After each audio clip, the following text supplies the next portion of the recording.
Hey hockey fans, I'm Peter Theodos here in Minot. Welcome to this week's edition of Central Intelligence.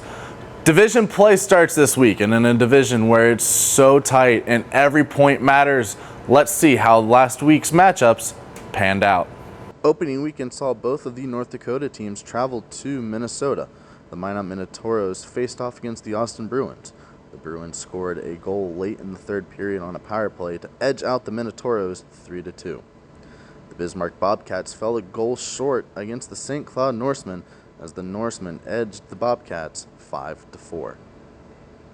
North Iowa had their first home game of the season against the Aberdeen Wings. The Wings spoiled the Bulls' party and defeated them 3-2. On Saturday, we saw another 3-2 score in Austin, Minnesota. This time, however, it was the Minot Minotauros edging the Austin Bruins. Down in St. Cloud, the St. Cloud Norsemen put up a huge 8 spot and defeated the Bismarck Bobcats 8-3. It was another tight game in North Iowa. This time, however, the North Iowa Bulls defeated the Aberdeen Wings to pick up their first win in the Central Division. Here's how the standings look after one weekend of Central Division play. The Austin Bruins remain in first place with a 4-1-1 record and 9 points. After splitting on the weekend, North Iowa and Aberdeen remain tied at 4-2 with 8 points. The St. Cloud Norsemen are in fourth place with a 3-1 record and 6 points. The Toros remain in fifth with a 2-3-1 record and 5 points. And the Bismarck Bobcats in last place with no points. All right, fans, it's now time to send it down to the respective teams. First, let's send it down to South Dakota and Aberdeen. Thanks, Peter. Now at the Aberdeen Wings portion of Central Intelligence. And today joining me is Jacob Basset of Longueuil, Quebec, Canada. How did I do? Awesome. That was perfect. Okay. You would say it in French. That sounds different. And the way it's spelled is not the easiest to say. But anyway, Jacob is joining me. And, Jacob, you spent some time in the BCHL and then most recently in the AJ with the Whitecourt Wolverines and now an Aberdeen Wing. Happy to have you here. What have your impressions of Aberdeen been so far? Aberdeen has been amazing so far. Just the community here, it's amazing. And the coaching staff, everyone that's involved in the team and the boys in the locker room, they're just amazing. And so far, I have nothing to say. Nothing bad anyway? Nothing bad anyway. Right. Well, a weekend down in North Iowa, or taking on North Iowa against the Mason, or in Mason City there. You end up with your first goal as a wing. Walk me through that a little bit. How did that all? Yeah, well, we're down 6-4, and Coach Taps just put me on the ice with Cade and Gaff and a couple of demons, and so yeah, we had to play on that on the face-off that we had to manage to do, and so yeah, he put me on my one-timer on the top circle there, and the puck just bounced in my way, and I just ripped it between the legs of the goalie, and pretty happy for that one. Yeah, builds confidence and everything like you were mentioning earlier too. Totally. It's got to feel pretty good. So congratulations on that. You talked to me earlier about the competitive nature, and Coach Jennings actually did earlier too, about the competitive nature of the Central Division. Each one of these teams, anybody can beat anybody on any given day, and I feel like it's been that way in the Central Division for years and years and years. And you've got the St. Cloud Norsemen coming in. What do you feel like as a team? You mentioned just hard work basically this early in the season, just kind of getting to that grind. Yeah. But you've got your home opener. You guys excited to see the Norsemen here on the? It's going to be, the home opener is going to be awesome. It's going to be electric in the stands, and all the guys are just pumped to play this game. And we're just going to play our hardest here. We're going to see them a lot this year, so just going to see how they play and figure them out, and then we'll be good to go for the rest of the season, I guess. Excellent. All right. Well, I gotta compliment you, and Megan pointed this out too. But for a guy that's only been speaking English for 4 years, you do a fantastic job with it. Thank you very much. So appreciate you coming on here. And again, Jacob Basset of Longueuil, Quebec, Canada. Thanks so much for coming on, Jacob. Thank you. All right, Peter. That'll do it for Aberdeen's portion of Central Intelligence. This team just hosted their first North American Hockey League game, so let's send it to Iowa and the North Iowa Bulls. Thanks, guys. Central Intelligence coming to you from Mason City now. North Iowa coming off a 1-1 weekend against the Aberdeen Wings. And joining us is a player from Italy. How do you say your name? Simone Dadier, right? Yeah, that's correct, yeah. And coming from the town of, is it Brunico? Yeah, Brunico. Yeah, it's a city in North Italy. Simone Dadier coming to the North Iowa Bulls this season, picked up 2 goals and an assist on Saturday night. Simone, how's the season going for you? How's the transition into the North Iowa Bulls and American junior hockey been? The first 2 games was tough to get the pace going, but I think I managed the last game. Picked up 1 win, lost 1 game. Take us through the feeling of getting your first junior goal as a North Iowa Bull here. I know you picked up some over in Europe, but you picked up your first one here this weekend, and they were important ones. Yeah, it's pretty good feeling. Yeah, it was a tough team, so it was pretty great. How did you get into playing hockey over in Italy? I know Italy is hockey is not one of the bigger sports over there, but it's still a sport that a lot of Italians follow. Yeah, basically in my town, it's actually one of the biggest sports together with ski. I chose hockey instead of skiing. How did you end up hearing about the North Iowa Bulls? I know you got drafted over the summer. How did that kind of unfold? I have an agent, and he talked with Todd Sandin, our head coach, and yeah, that's how I got here, basically. Drafted by the North Iowa Bulls in the NAHL draft, and now he's got a couple of goals as a North Iowa Bull after a great weekend for the Bulls against Aberdeen. Simone, thanks for the time. Thanks for joining us and introducing yourself to the Central Division fans. Thank you. Central Intelligence from Mason City. Back to you guys. Let's travel north from Iowa to Minnesota, and we'll start with the Austin Bruins. Thanks, Peter. I'm here with Bruins defenseman Marian Havrick, as Marian, Friday night proved to be a very memorable and a remarkable night for you as you scored your first career NAHL goal and first career Austin Bruins goal. How did that feel knowing it was a game winner and your first career goal here in the league? Yeah, it is an amazing feeling, finally be here with the guys and to be able to win the home opener with the fans back in the stands. It feels amazing, and I was just happy to help the team and get the win. It was a good feed in front from Jens Richards. I mean, it was a nice breakout tie 2-2, and then ultimately your backdoor feed right there where you need to be. I mean, what was going through your mind when you saw that puck go right to you off that pass and you saw the open net on the backside? Yeah, I mean, the puck was actually flying a bit high, so I thought I'm going to miss it, but hopefully I scored the goal, and it was about only 4 minutes left of the game, so it was an amazing feeling, and the fans were screaming and everything else, so I was really happy to get the win for the team and to help the team to win, and I hope we can build on the first win. Split the series last weekend against the Minot Minotauros, winning on Friday night and then falling on Saturday.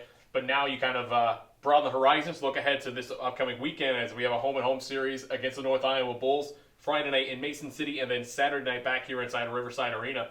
I mean, what's going through your guys' minds to get ready for this upcoming game?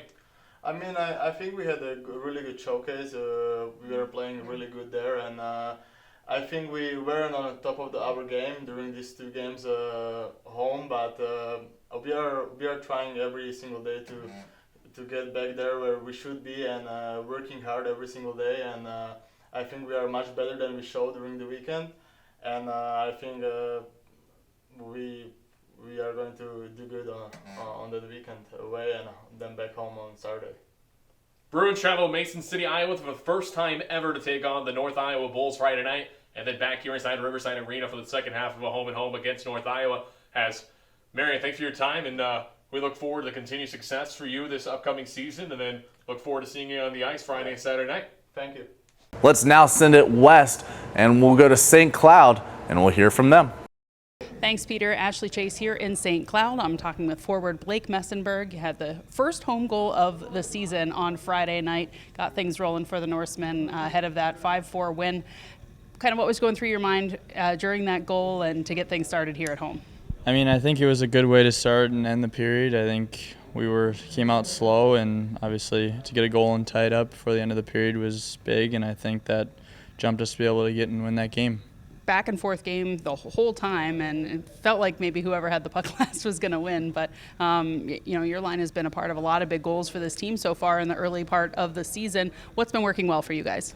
I think puck movement. Once we get the puck down low, I think O'Neill and Peterson are both pretty skilled guys, so we can get the puck moving and as long as we get pucks in the net, I don't see why we can't put the puck in the net. First time to have really a normal-sized crowd here at home since you've been in St. Cloud. What was it like to have fans out there and cheering you guys on? Well, yeah, obviously with COVID last year, we didn't get many fans, but it was pretty cool having fans all around the stadium this year. You can really tell the difference in the noise in the arena.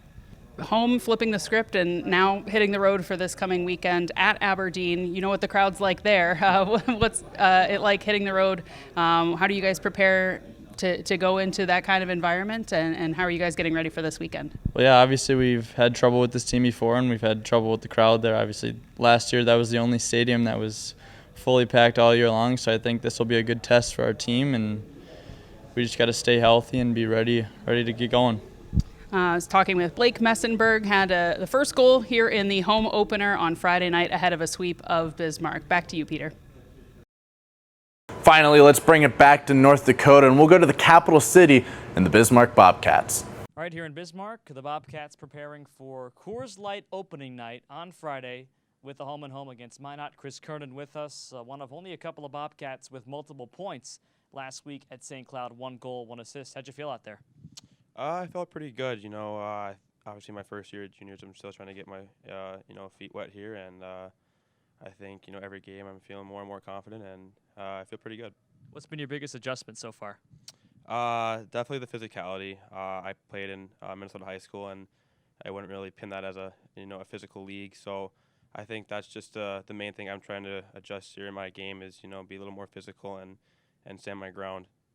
This team's 0-6 so far, but has shown a lot of improvement, a lot of confidence, playing hard every shift. How much will it take to translate that into wins? Yeah, I think we got to just keep going. I think we're not playing too bad. We just have a few lapses at times in games, and it costs us. So I think we got to just take care of that, take care of our D zone, and get pucks out, and hopefully we get a win then there. How much have you heard about the rivalry between the Bobcats and Minot?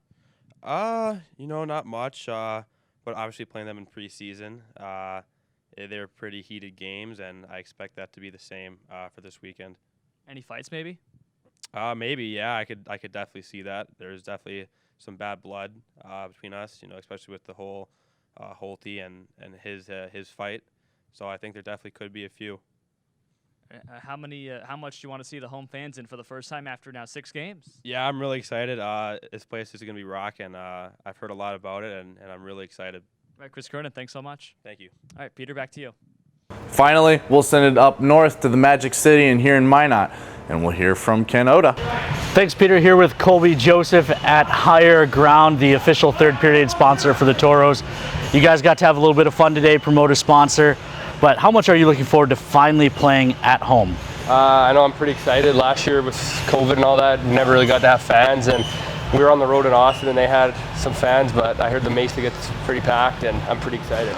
You mentioned being on the road in Austin. You had a big game winner for the Toros on Saturday night. You jumped on the ice late on the delayed call. What was going through your head as you jumped on the ice there? Honestly, it's pretty crazy. I don't think I've ever scored a goal 6-on-5 on a delayed penalty. Claff was, he was dialed and he knew we were on a delayed call. So I jumped out there and went back door, and I got a nice rebound and put it away. Yeah, you had a lot of net to shoot at on that rebound. What's going through your head when you see that much net? Don't miss the net. I know, I just kind of closed my eyes and shot it and hope for the best. So it worked out good.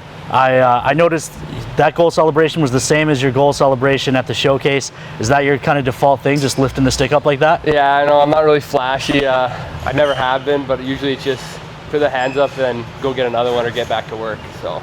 All right, thanks. That's Colby Joseph. Back to you, Peter. That'll do it for this week's episode of Central Intelligence. Don't go anywhere, though. Plays of the week coming up next. Coming into the play is Karlström.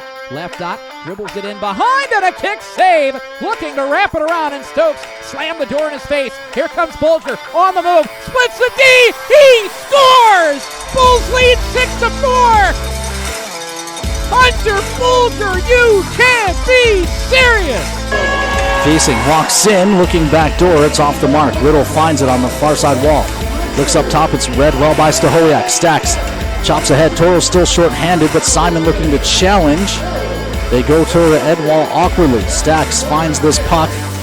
Plays it deep. He's got Simon. Simon around behind the net. Trying to stuff it. It's in. Short-handed goal. Simon gets the Toros back in it. 6 on 5. Extra attacker out there for Minot. Nickel at the point. Shot on net. Kick saved by Hodges. Hodges with a huge save with the paddle. Centering pass. Takes a hop off the wall right on the stick of Cade Peterson. Fans on the shot. It tips back out. And backhander and a goal. Ryan O'Neill puts the Norsemen up 5-4. St. Cloud back in front. 7:23 to play. Fans on their feet for that one. Takeover. Well, the cutoff sweeps it to the far side. Stacks can't clear the zone. Schwenninger finds it. Plays ahead. Simon. Delayed call coming. Toros on the rush. Reutman looks across. Schwenninger finds it. Extra attacker on for the Toros. Tack to tape in the middle. Bubba, shot save made. Follow up try, it's in. Extra attacker pays off. Colby Joseph gives the Toros the lead.